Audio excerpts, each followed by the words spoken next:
Here's the news of the day.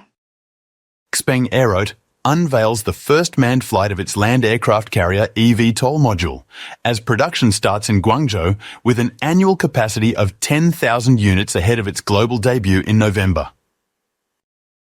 Vertical Aerospace faces financial uncertainty as Mudrik Capital proposes a $75 million equity offering, potentially impacting CEO Stephen Fitzpatrick's control, while partnerships and pre-orders offer a glimmer of stability.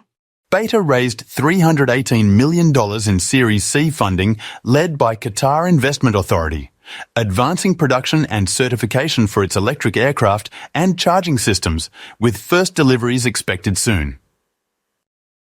AeroHT has received FAA certification for its Airbus H135 Helionics Air medical interior, offering modular configurations that enhance patient care and crew maneuverability, including a space-saving oxygen system. Skyrise has sold out reservations for its groundbreaking Skyrise 1 helicopter, featuring simplified controls with a single stick and touchscreens, as demand for accessible aviation continues to soar.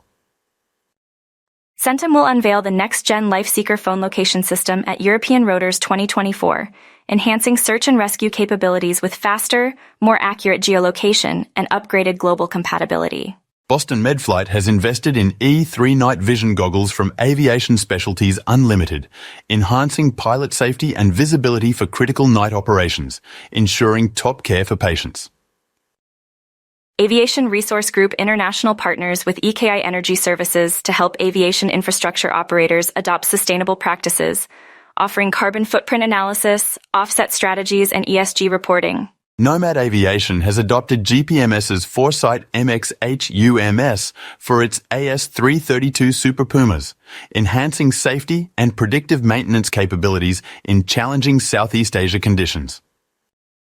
Former pilot Jack Maxey pioneered the use of repurposed passenger jets to fight wildfires, creating a legacy with planes that can dump 12,000 gallons of water and retardant, aiding firefighting efforts across the U.S. To learn more, follow us on YouTube, X, LinkedIn, Instagram, or visit us at avfoil.com/news.